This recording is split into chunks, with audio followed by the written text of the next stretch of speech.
C. Joseph Vijay எனும் நான்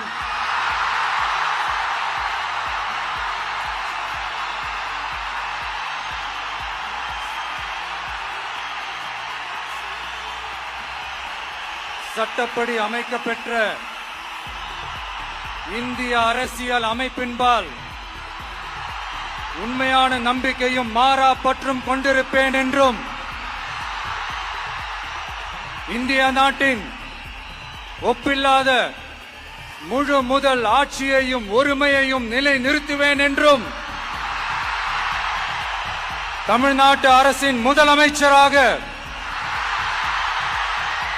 உண்மையாகவும் உளச்சான்றின்படியும் என் கடமைகளை நிறைவேற்றுவேன் என்றும்